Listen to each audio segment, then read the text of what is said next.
ஆச்சி அதிரசமா விடுங்க, கையில தட்டி சூடான எண்ணெயில பொரிச்சா அதிரசம் ரெடி.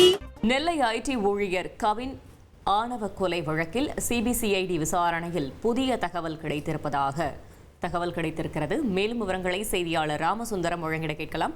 ராமசுந்தரம், வணக்கம். விசாரணையின் புதிய தகவல் என்னவாக இருக்கிறது? முழு தகவலை சொல்லுங்க.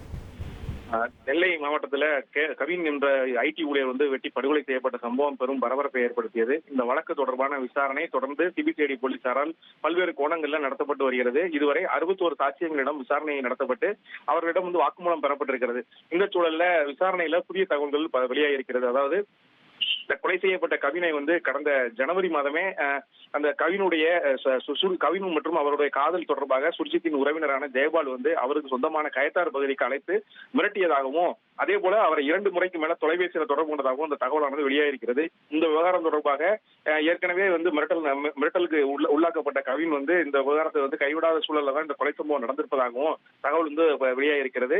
இந்த கொலை சம்பவம் நடந்து முடிந்த உடனே அந்த கொலை சம்பவத்திற்கு பயன்படுத்தப்பட்ட ஆயுதங்கள் மற்றும் அந்த உடைகளை மறைப்பதற்காக சுர்ஜித் ஜெயபால் கைது செய்யப்பட்ட ஜெயபால் இடத்திற்கு சென்று அதை மறைப்பதற்கு முயற்சி செய்திருக்கிறார். அந்த மறைப்பதற்கு முயற்சி செய்யப்பட்ட அந்த பொருட்கள், அதாவது அந்த ட்ரம், அதாவது அந்த உடைகளை அப்புறப்படுத்துவதற்கு பயன்படுத்தப்பட்ட ட்ரம், அதே போல அந்த உள்ளே சென்றதுக்கான அந்த சிசிடிவி கேமராக்கள் பதிவான அந்த டிவிஆர் உள்ளிட்டவைகளும் கைப்பற்றப்பட்டு சிபிசிஐடி விசாரணைக்கு உட்படுத்தப்பட்டிருக்கிறது.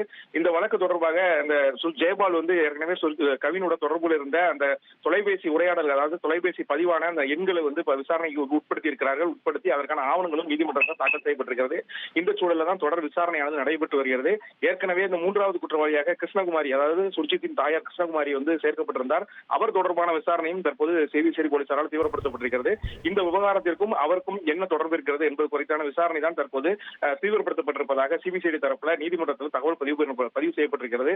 தொடர்ந்து கவின் கொலை தொடர்பான விசாரணை தீவிரப்படுத்தப்பட்டு அதற்கான சாட்சியங்களும் ஆதாரங்களும் தீவிரமாக விசாரணை நடத்தக்கூடிய பணி நடந்து வருவதாகவும், தடய அறிவியல் துறையுடைய அந்த ஆய்வறிக்கைக்காக காத்திருப்பதாகவும் சிபிசிஐடி தரப்புல நீதிமன்றத்தில் தகவல் பதிவு செய்யப்பட்டிருக்கிறது.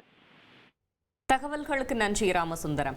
ஆச்சி அதிரசமா விடுங்க, கையில தட்டி சூடான எண்ணெயில பொரிச்சா அதிரசம் ரெடி.